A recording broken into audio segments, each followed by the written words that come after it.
Hello everyone. In this recording, I will be going through a few problems related to the chapter on inductive and deductive reasoning. Now, the first set of questions is where they've given us a sequence of numbers and they want us to predict the subsequent numbers by looking at patterns in the numbers that they have given to us, right? So here it says use inductive reasoning to predict the next three numbers in the sequence. Now there are quite a few examples here, or quite a few problems here, but I'll go through just a few of them because we won't have time, and you will get an idea on how to tackle these questions if I work on maybe 3 or 4 of these, right? Now, so I'm going to start with question B.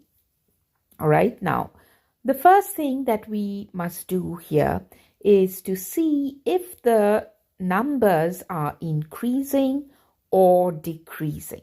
All right, so here we've been given 4, 7, 10, and 13, and they want us to predict what will come after 13, the three numbers that will come after 13. So it says that predict the next three numbers. So let me take out a pen here. The next three numbers after the last number shown here. Now, here we see 4, 7, 10, and 13. The numbers are all increasing. Now, if the numbers are increasing, then two things can happen. Either they are using addition to come up with a pattern in a systematic way, or they are using multiplication. Because if when we add or multiply, that's when the numbers increase, correct? They get higher. If the numbers are decreasing, if the subsequent numbers are decreasing, then it may be a case of subtraction or division, all right? Any operation that really decreases the numbers. So for B, it's 4, 7, 10, and 13. So I'm going to note how the numbers are increasing. Increasing by how much, all right? So 4, if I add, so from 4 to 7, right? Let me just pull up the pen here. So 4 and 7, if I add 3 to 4, right? 4 plus 3 is 7. The next from 7 to 10, again, if I add again 3 to 7, I'll get a 10. 7 plus 3 is 10. Let's look at number after 10. So 10 and 13, same thing, right? If I add 3 to 10, then I'll end up with a 13. So I see that there's a pattern here. The subsequent numbers are 3 more than the previous number. So 7 is 3 more than 4. 10 is 3 more than 7. 13 is 3 more than 10. So I can predict that the next number after 13 will be 3 more than 13. So if I add 3 to 13, that'll be 16. If I add 3 to the 16, it'll be 19, right? And then likewise, if I add 3 to 19, then it'll be 22, correct? So this is how you are going to come up with a pattern. You will be observing a pattern and then you will apply the pattern to the subsequent numbers to come up with their values, right? Now let's look at another one here. C, over here we see that the numbers are decreasing. So 5, then minus 5. But the next number after minus 5 is increasing. So 5, then the next one is minus 5, then a positive 5, then a negative 5. But let's observe the pattern here. All right, so here we have 5 and that becomes negative 5. What must we add or subtract to 5 to get a negative 5? right? If I subtract 10 from 5, the first number 5, then I'll come up with negative 5, right? 5 minus 10 is negative 5. The next number is a positive 5, all right? So let's see, how can I get a 5, positive 5 from a negative 5? I have a negative 5. If I add 10 to it, then I will get a positive 5, correct? So the next number to go from negative 5 to positive 5, I must add 10 to negative 5. Let's look at the fourth number here. It's negative 5 after positive 5. So let's see. How can I change this 5 to a negative 5? The same thing we did with the first two numbers, right? 5 minus 10 equals minus 5, correct? So in the next pair, we subtract 10 from the positive 5 to come up with a negative 5, right? So we see over here the pattern is minus 10 followed by a plus 10 followed by a minus 10. So what will come next? Looks like it's going to be a positive 10. So if I add positive 10 to negative 5, so it's going to be negative 5 plus 10 again. So we'll end up with a positive 5. And then negative 10, subtract 10 from the positive 5, we will get a negative 5. And then in the next round, add 10 to negative 5, we'll get a positive 5. All right, so the pattern here is minus 10 plus 10, minus 10 plus 10 alternating. All right, so this is how you're going to work through these problems. Let's do one more here, maybe F. All right, over here we see the numbers here: 5 minus 25, positive 125, and then negative 625. So the absolute value of these numbers are increasing.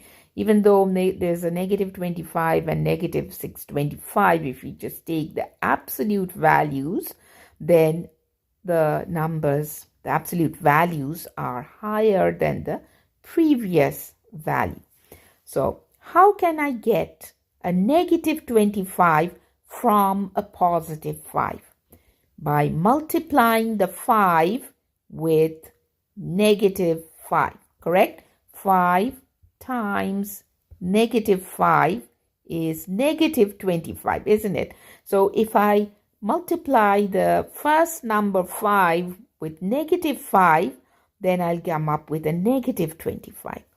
Now, for the next one, we have 125. What must I multiply negative 25 by to get a positive 125? If I multiply negative 25 by negative 5, the same number that we multiplied the first number by, I will come up with negative. When you multiply two negative numbers, you end up with a positive number, isn't it? So that's positive 125. So again, you multiply by negative 5. The fourth number here is negative 625. What must we multiply 125 by to get a negative 625? If we multiply positive 125 by negative 5, we will get a negative 625. So we see a pattern here for these four numbers. We multiplied the previous number by negative 5 to get each of these subsequent values. So after negative 625, if you multiply negative 625 by negative 5, you should get a value of 3125. And then again, follow the same pattern, multiply 3125 by negative 5, you should get a negative 15,625 and so on. All right, so you can keep going until you get the three numbers, and these numbers should alternate as far as the signs are concerned. So positive for the first one, negative for the second one, positive, negative, positive, negative. So this number here must be a positive number. All right, and let me just correct this. I wrote just 5. It should be multiplied by negative 5. All right, not just positive 5. Do not break the pattern.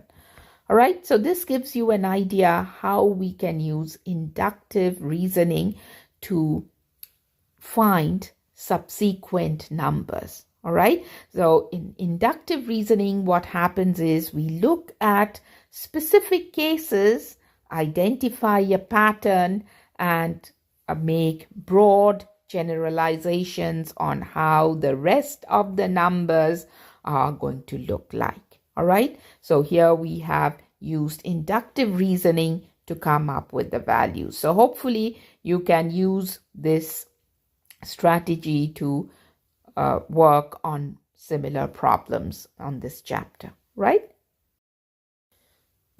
Now in question number 2, we are going to apply our knowledge of inductive reasoning as well as deductive reasoning. Now, inductive and deductive reasonings are the inverses of each other, so to speak. In inductive reasoning, we start with specific cases and then move on to making broad generalizations by observing the patterns in the specific cases. In deductive reasoning, it's the other way around. We start with a general observation, a general formula, and we move to specific cases, applying the generalization to particular situations or particular cases. All right, so we will do just that. We will in this problem, we will start with inductive reasoning, and then the last part of this question will ask us to apply deductive reasoning. All right, so let's read through the question. It says, pick any number, multiply the number by 3, add 6 to the product, divide the sum by 3 and subtract 2 from the quotient. All right, so we are going to go step by step. The first step says pick any number. So I'm going to pick, just a second, let me get the pen out. Pick any number, that's the first step. All right, so I'm going to pick maybe, I don't know, 4. All right, that's the first step. Pick any number. You can choose any number. We'll start with a small one, 4. And then it says in the next step, first step completed. Second step, multiply the number by 3. So 4 times 3 is the product. When you multiply two numbers, the answer, the result is called the product. So 4 times 3 is 12.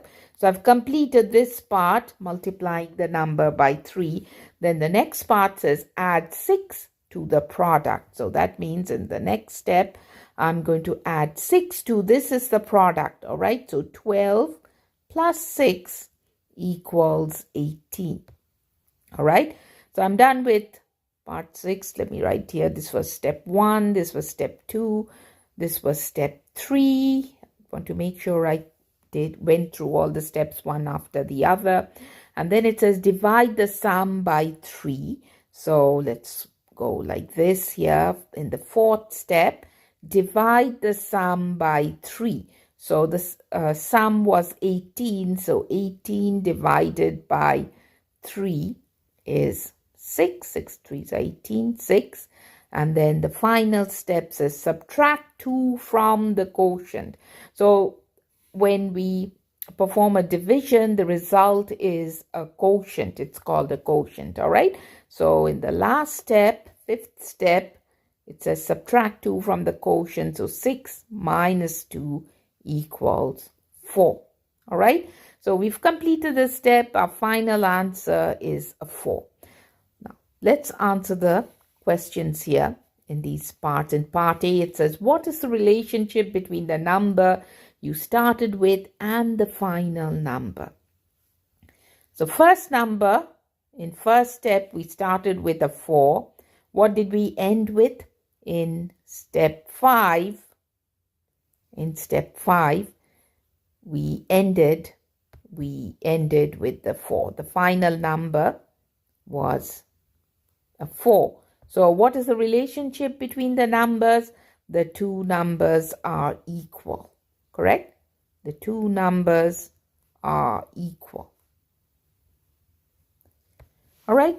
Now, in part B, it says arbitrarily select some different numbers and repeat the process, recording the original number and the result. All right. So I'm going to choose 2 more numbers and then go through the steps one by one. So this time, let me choose 7 maybe. All right. So in first step, it's 7. All right. In the second step, I have to multiply the 7 by 3. The same thing we did here. So it's going to be, but 7 times 3 is 21. And then in the third step, I'm supposed to add 6 to the product of 21. So 21 plus 6 is 27. In the fourth step, so from here, in the fourth step, we take 27 and divide it by 3. So that's 9, right? The quotient is 9. And then in the fifth step, we subtract 2 from the quotient. So 9 minus 2 equals 7. What is the relationship between the first number and the last number? The first step and the last step, the same value. So number in the numbers are equal. So it looks like we see a pattern. If we follow these steps, all right, we see these exact steps. Let's multiply the number by 3, add 6 to it, and divide by 3, and subtract 2 and all that. Then it seems the first value, this value we started with, is the same as the end value. Let's do one more trial with some other number. This time I'll choose maybe, let's use 2. And we follow the same steps here. So 2 times 3 is 6. And then add 6 to the product in the previous step. So 6 plus 6 is 12.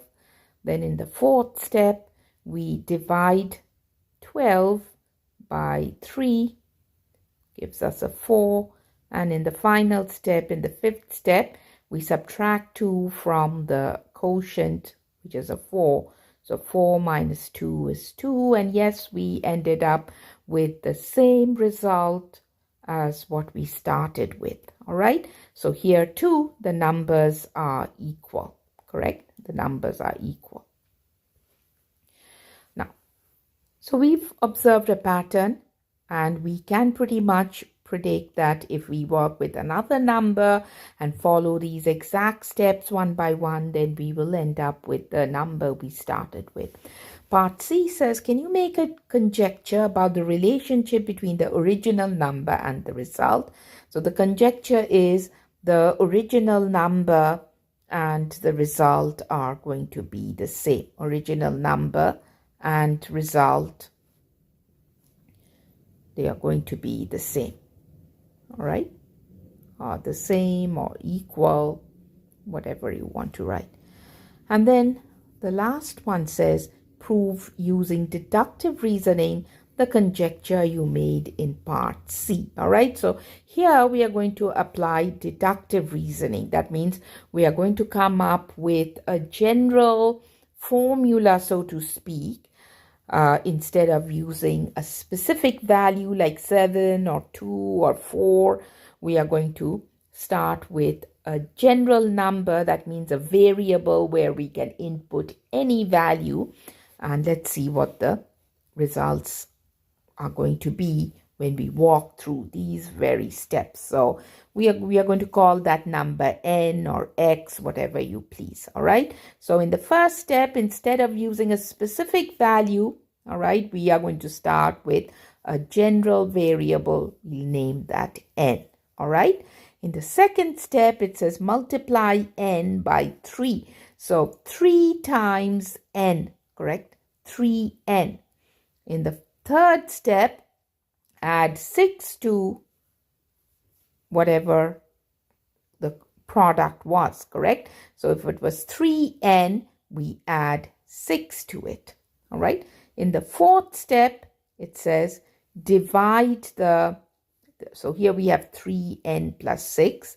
So what we are going to do is we are going to take 3n plus 6 and divide by 2, all right? Sorry, divide by 3. Divide by 3, not 2. And then finally, we have to subtract 2. So in the final step, we are going to do 3n plus 6 divided by 3 minus 2. Now, I'm going to simplify this. Now, I could have simplified this from step 3, but I just want to wait till the end to simplify this. All right. Now, 3n plus 6 is factorable, correct? So I'm going to complete the factoring because eventually I want to see in the last step whether I get back the n or not that I started with. So 3n plus 6, 3 can be factored out of 3n plus 6, and I can write it as n plus 2, correct? When you factor out the 3 from 6, I'm left with 2.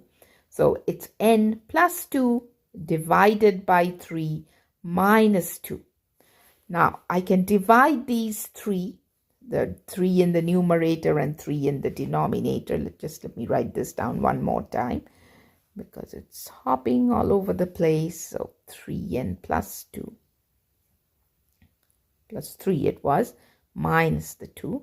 So 3 and 3 divide. All right, 3 divided by 3 is 1.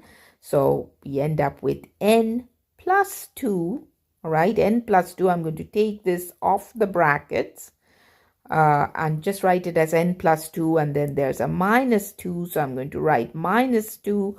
And plus 2 minus 2 is a 0. So I'll end up with n plus 0, which is an n. And yes, voila, we have finished with the number that we had started with. All right. So here we have used deductive reasoning to show that the first number, the initial number, and the final number are the same. Of course, you have to go through some algebraic steps to arrive at the final answer. All right. So you can practice a few more problems like this to get a hang of how to use deductive reasoning, all right, to come to a conjecture, to arrive at a conclusion.